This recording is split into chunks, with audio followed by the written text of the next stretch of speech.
Do you hear that? Listen closely. The waves, the breeze, and a shark bite? It could also be my really loud computer. But the first three sounds can only be heard in what might be one of the best worlds in the Banjo series.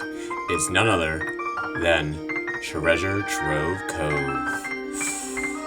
Now, continuing on with our list of reviewing Banjo Kazooie levels, we leave the high mountains of Mumbo and make our way to the glorious beaches of Treasure Trove Cove. As I said, this may possibly be one of the best games in the Banjo Kazooie series. Well, yeah, World Series. World Series.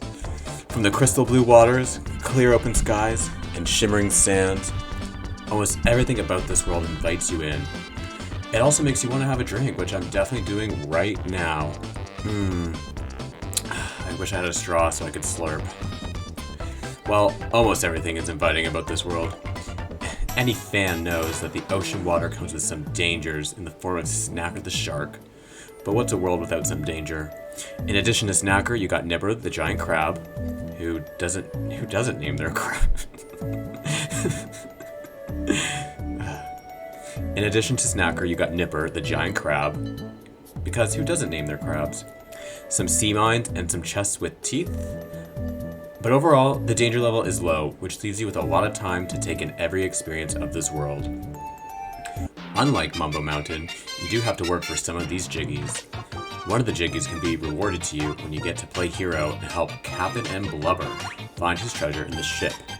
I don't know about you, but I get major bottom vibes from Blubber. Another Jiggy you can only get after defeating your crabs, Nipper the giant crab. All you gotta do is avoid his sharp claws and hit his eyes 3 times. And next thing you know, you find out what it's like to be inside Nipper.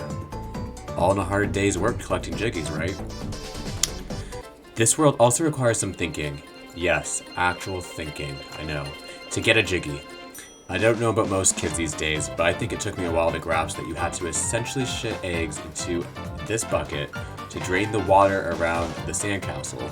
Once inside the sandcastle, you better hope you're not illiterate, because you will be required to spell out Banjo Kazooie using the Beak Buster. You could also just look at the case that you bought the game on, but who still has that anyways? I wish I still did. Love treasure hunts? Well, X certainly marks the spot for this Jiggy. Just follow the X's, 5 of them to be exact. Once all 5 X's have been pounded with Kazooie's Beak Buster, you'll see a question mark. Don't fret, the final X is located on a small isle nearby, and so will Little Lockup once you pound this final X. Little Lockup is just begging for you to unlock him. And for my personal favorite Jiggy, waiting on top of the lighthouse. And yes, I know, Jiggies just out in the open are pretty easy, but this one comes with a view of the entire world, and it's hard to resist not standing there and taking it all in. Nothing but the breeze and the temptation to jump off and end it all. This world also comes with 2 huge moves. Huge. I mean big. The Shock Jump Spring, which allows Banjo and Kazooie to jump to new heights and areas that would previously be inaccessible. And of course, the flying ability. If you haven't flown the open skies of Treasure Trove Cove, then you haven't lived.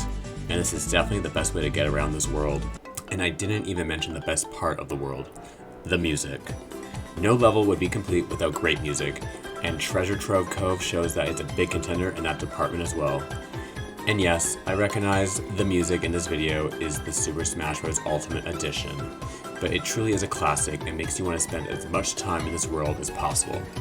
I was always sad when I was finished this world and had to leave.